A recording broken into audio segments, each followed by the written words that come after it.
Hello students, once again welcome on my channel. In science we were studying the chapter living organisms and their surroundings, and in the previous video we have studied about characteristics of the living beings. Now today a new characteristic of the living being we will start, and that is reproduction. Now see what is reproduction. The ability of plants and animals to produce their young ones like them is called reproduction. See the ability, जब plants and animals अपनी तरह से young ones को birth देते हैं, that is known as reproduction sorry. It is a unique characteristics of living organism. ये क्या है? बहुत इंपॉर्टेंट करेक्टरिस्टिक है लिविंग बीइंग का. That is why continuity of life is maintained in nature. इसलिए लाइफ कंटिन्यूस नेचर में चलती जा रही है. All living organisms in nature, animals, plants and microorganisms reproduce their own kinds. You must have seen animals, plants and even the microorganisms, छोटे जो कीड़े होते हैं, they reproduce their own kinds. अपने जैसे small babies को पैदा करते हैं. For example, a cat produces kitten who grows into an adult cat. आपने देखा होगा cat के भी बेबी होते हैं kitten, वो बड़े होके क्या बन जाते हैं? Adult. Some animals produce their young ones through eggs. आपने देखा होगा either they give directly to the birth to the young ones, or first they lay the egg and then from the egg the baby come out. For example, birds and reptiles. Birds आपने देखे होंगे, they give hen. आपने देखी होगी hen first give the egg and from that egg the chicks come and the chicks grow into the adult hen. Some give birth to the young ones. For example, mammals give birth to the young ones. Thus new life originates from the pre-existing life. नए baby पैदा होते हैं, नई life पैदा होती है from the pre existing mean जो already हैं उनसे नई लाइफ पैदा होती है. Non living things can not reproduce. आपने देखा कभी नॉन लिविंग थिंग्स को देखा क्या प्रोड्यूस कर सकते हैं? वो अपने जैसा कोई बेबी पैदा कर सकते हैं क्या? No. So this is the most important characteristics of the living beings. Plants like animals differ in the mode of reproduction. Plants like animals का मोड ऑफ रिप्रोडक्शन अलग अलग हो सकता है. Many plants reproduce through seeds. Some other plants reproduce through parts other than seeds. आपने देखा कुछ plants तो हम बीज डाल देते हैं, seeds डाल देते हैं. They grow with the help of seeds. And some plants grow with the other parts of the plant. आपने देखा होगा मनी प्लांट की if we take the stem and grow into the soil, it will grow into a new plant. For example, a part of potato with a bud grows into a new plant. Potato भी इसी तरह से जो उसकी बड उसकी के ऊपर आ जाती है, grows into a new plant. उसकी बड को अगर हम काट के लगा देंगे सॉइल में, it will grow into a new plant. This type of reproduction is called the vegetative propagation. इस टाइप की रिप्रोडक्शन को हम क्या बोलेंगे? It is called as vegetative production. Clear? Sorry, vegetative propagation. Some plants reproduce through cuttings. आपको मैंने बताया money plant it grows through the cutting. If living things could not reproduce, can you imagine what would happen? अगर living things reproduce नहीं करेंगे, can you guess? आप imagine कर सकते क्या होगा? The life will stop, it will further not grow. So reproduction is the most important characteristics of the living being. Our next is characteristic of living being is movement और locomotion, move करना. All living things show movement. आपने देखा होगा हर living beings move करते हैं. Most of the animals can move from one place to another, but there are some animals such as sponge and corals that can not move from one place to another. आपने देखा होगा सब animals move करते हैं from one place to another, but there are two, this you have to remember, sponge and corals. They can not move from one place to another. ये move नहीं करते. All living things show body movement. और हर living things की body part सबके move करते हैं. Is it clear to you? Now see the very important, Most of the plants are encroached in the soil, hence they cannot move from one place to another. We are saying कि living beings move, living beings move. Now see, what about the plants? Plants are encroached in a soil. Plants तो soil में जकड़े रहते हैं, hence they cannot move from one place to another. एक place से दूसरी place तो नहीं move कर सकते, but they show other different types of movement such as stem of plant move towards sunlight. आप देखो उनके other movement होते हैं. उनकी stem, the stem always grows towards the sunlight. जहाँ पे उनको sunlight मिलती जाती है वहाँ से उनकी stem grow होती जाती है. The root grow downwards in the soil. root कहाँ जाती हैं? नीचे धरती में पानी की खोज में चलती जाती हैं. The roots grow downward. Opening and closing of flowers etc. जो flowers भी open होते हैं, close होते हैं, what are these? These are all movements of the plants. So plants move in this way. Is it clear? A bus, car and truck, non-living objects also move. आपने देखा होगा बस, car, truck भी move करते हैं. Is this movement different from the movement of the animals? इनका movement different है from the animals? Yes, this is driven by us. हम चला रहे हैं बस, कार, ट्रक को तो हम चला रहे हैं. But animals, you must have seen the animals moving themselves. Do we tell them go this side, go that side? No, they move by their own. The objects do not move on their own as living organisms can do. ये object अपने आप नहीं चल सकते. बस, car, इनको हमें चलाना पड़ता है, लेकिन living organisms they move on their own, अपने आप चलते हैं. The living beings move in search of food to protect again enemy and so on. ये आपको सबको पता है. You might have been studied in the smaller classes also. Why do living beings move? Living being move in search of food, food की तलाश में. To protect against enemy, enemy से बचने के लिए. टू फाइंड शेल्टर, शेल्टर के लिए. These are all the reasons why do living beings move. I think it is clear to you. Now see students, our next characteristic of living being is response to stimuli. If there are any change in our surroundings such as hot object or cold weather, our body respond to these changes. Now see, if there is change in an environment, our body also changes according to the environment. These changes are called stimuli, or in changes around us are known as stimuli. If our hand touches a spiny leaf of cactus, we respond quickly by withdrawing our hand. Now see, if we touch the leaf of cactus, we remove our hand at once. Why? Because it contains spines. The leaf of cactus has spines. उसके ऊपर कांटे लगे हुए होते हैं. So as at once we remove our hand, and this is the response to stimuli. The response is removing our hand, and the stimuli is spines of cactus. Stimulus क्या है? Spine of cactus है, और our response is withdrawing our hand. Do we keep our hand on that spines continuous? No. हम अपना हाथ लगातार उस पर नहीं रख सकते, बिकॉज इट कंटेन स्पाइंस. जैसे हम उसको टच करेंगे हम अपना हाथ हटा लेंगे. This is an example of response to stimuli. Clear? Now see, when you suddenly move from a bright sunlight to a dark place, you will not be able to see anything for a moment. In the same way, आप sunlight से dark room में जाएंगे तो हमें कुछ भी दिखाई नहीं देगा. Some animals give response to light such as cockroach and earthworm. इसी तरह से कुछ animals light के लिए sensitive होते. They move away, you focus light towards them. जैसे हम उनके ऊपर लाइट डालते हैं कॉकरोच और अर्थवर्म के लिए ऊपर, वो लाइट को देखकर भाग जाते हैं. This is their response to the stimuli, and the stimuli is the light. Clear? Plants also respond to stimuli. कुछ plants भी stimuli को response करते हैं. There are some sensitive plants such as mimosa, also known as touch me not, which curl up its leaf on being touched. इस तरह से plants भी sensitive होते हैं, कुछ response to stimuli show करते हैं.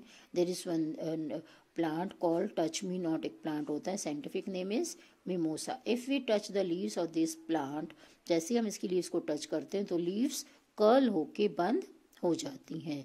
The touch is stimulus. इसका स्टिमुलस क्या है? हमारा touch. to which the sensitive plant responds by folding its leaf.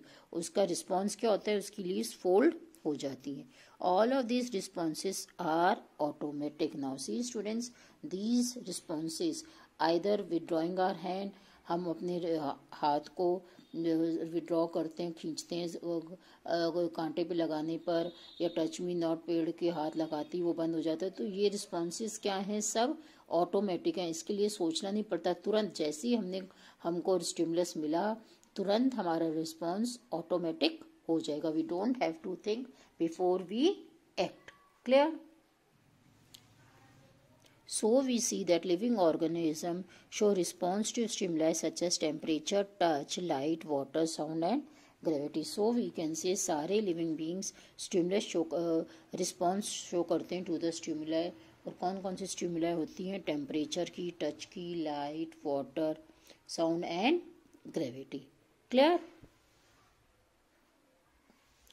Roots of the plants have a tendency to grow towards gravity and stem tends to grow against it. This response of stem and root is called geotropism. Now see, roots of the plants. Plants की roots की तो property होती है वो धरती के अंदर नीचे जाती हैं in search of water, and the stem grows above against the gravity.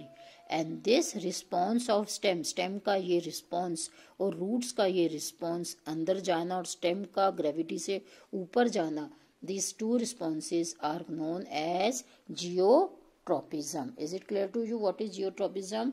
The tendency, or we can say the property of roots to grow towards the gravity and the property of the stem to grow against the property is known as geotropism. Is it clear to you? So this is also the most important feature. Response to stimuli is also the most important feature of the living beings. Clear? Our next property of living being is lifespan. All living organisms have a definite lifespan or a life cycle. You all know living being की एक life period होता है. This means that their life has beginning and इनकी life की beginning होती है और एक end होता है. They take birth लेते हैं, grow करते हैं, reproduce करते हैं and eventually die, फिर मर जाते हैं. Their offsprings too undergoes the same cyclic changes. उनके जो offspring baby होते हैं वो भी बड़े होते हैं, फिर reproduce करते हैं and the end they also die. उनकी भी same cycle होती है. Clear? This period during which an organism completes its life cycle is called as lifespan. और ये क्या कहलाता है? Lifespan. Lifespan is a period in which a organism take birth and it dies. That period, the period from life birth to the end of the life is known as lifespan.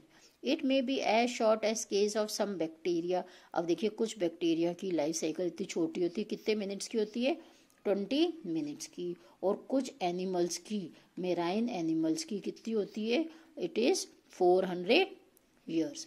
तो living organisms की life cycle छोटी भी हो सकती है and it can be large also. Is it clear to you? Life span. All these features are or we can say characteristics are of the living beings. Clear? Now see what is life.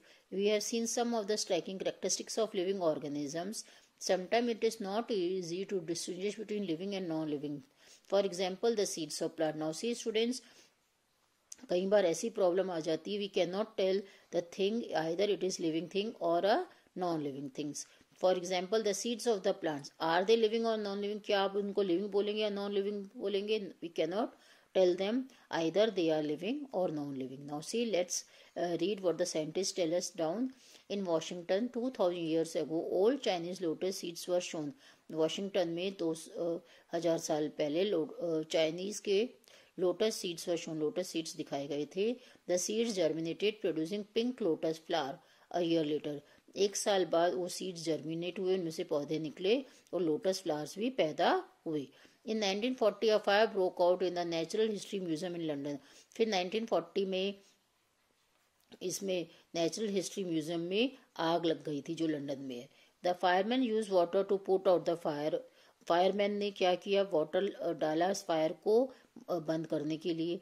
When the people began to rearrange things in the museum, they found that some seeds preserved in the museum had germinated. अब जब लोगों ने fire after fire was set, जब fire खत्म हो गई, बंद हो गई, तब लोगों ने वहाँ की म्यूजियम की चीज़ें ठीक करने लगे, तो उन्होंने देखा कि वहाँ पे जो सीड्स प्रिजर्व थे, बच गए थे, बचे रखे हुए थे, बचा के रखे हुए थे म्यूजियम में, वो भी जर्मिनेट करने लग गए थे. Seeds can be stored for a pretty long period. आपको पता है सीड्स को हम काफ़ी टाइम तक रख सकते हैं, स्टोर कर सकते हैं. During storage the dry seeds do not show any sign of life. जब हम सीड्स को स्टोर करके रखते हैं, प्रिजर्व करके रखते हैं, जब उनको हम रखते हैं अपने पास, तो ड्राई सीड्स उनमें से कोई लाइफ दिखाई नहीं देती. When ideal condition for germination is provided, the seeds spring to life and exhibit clear sign of life. When ideal condition, जब हम सीड्स में कंडीशंस दे देते हैं, एयर वाटर टेम्परेचर प्रॉपर मिल जाता है, तो उनमें से लाइफ निकलनी शुरू हो जाती है. The plant start growing from that seed. Similarly, so how can you say that seed is living or non-living thing? Seed shows both the characteristics. When it is dry and it is stored, it shows the characteristics of non-living thing, and when it is conditions are provided to it, it shows the characteristics of a living being. Similarly, during hibernation, the animals do not eat, move, or do any activity of living beings. They become fully active and suitable conditions reappear. In the same way, in the hibernation period, जब hibernation period होता है, hibernation period the animal, जब उनको अपनी conditions fulfil नहीं मिलती, अच्छी conditions नहीं मिलती एनिमल्स को, जब वो अपने अपनी जगह पे छुप जाते हैं, दे डू नॉट ईट नहीं करते, मूव नहीं करते, कोई सी भी एक्टिविटी नहीं करते. और एक्टिविटी कब करते, जब उनको उनकी प्रॉपर कंडीशंस मिलती हैं, रीअपियर होती हैं, तभी एनिमल्स मूव करते हैं. Snakes, turtles, frogs, mouse and many other animals hibernate during winter. अब स्नेक्स, टर्टल्स, फ्रॉग ये क्या करते हैं, hibernate during winter. Winter season इनको अच्छा नहीं लगता, विंटर सीजन में ये hibernate. What is hibernation? A long sleep. पूरे सीजन में ये सोते रहते हैं, that is known as hibernation. In the same way some animals enter into long sleep during summer. इसी तरह से समर में भी कुछ एनिमल्स पूरी समर गर्मियों में भी सोते रहते हैं. This is called aestivation. इसको एस्टिवेशन बोलते हैं. जो in the long sleep of the animals during summer is known as estivation, and a long sleep of the animals during winter time is known as hibernation. So we find it extremely difficult to give a proper definition of life. So now we can see that it is very difficult to say what is life. Life के बारे में पूरी तरह से अच्छी तरह से कह पाना बहुत मुश्किल काम है. We can only describe some of the biological functions that living organism can perform and which non living organisms can not perform. हम कुछ फंक्शंस ही हैं फिक्स, इन फंक्शंस के हिसाब से we can say that this function living things can do and this functions non living thing can not do. This we will see it in the table. Now see students, this is the more important table, difference between living and non-living things. Living things, they have definite shape and size, इनका fix shape और size होता है. Non-living things का कोई fix shape और size नहीं होता. We can change the shape and size of the non-living things. They are made of tiny units called cells. ये cells से बने हुए होते हैं. Cellular structure is absent. इनका cellular structure cell से बने हुए नहीं होते. They can move on their own. ये अपने आप मूव कर सकते हैं. They cannot move on their own. They grow. They cannot grow. They produce their own kinds. इनके small babies पैदा हो जाते हैं.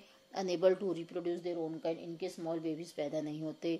They die after some time. थोड़े टाइम बाद ये मर जाते हैं. They do not possess life at all. इनकी कोई लाइफ नहीं होती. इनको आप कितने साल तक भी रख सकते हैं. They are sensitive to stimulus. ये स्टिमुलस को हॉट कोल्ड उससे ये सेंसिटिव होते हैं. They are not sensitive. इनके कोई सेंस नहीं होता. They require food. इनको खाने की जरूरत होती है. They do not require food.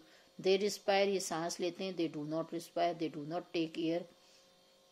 They excrete waste products. Waste products are not form. ये वेस्ट प्रोडक्ट इनसे निकलते हैं. इनसे वेस्ट प्रोडक्ट्स इनके नहीं होते.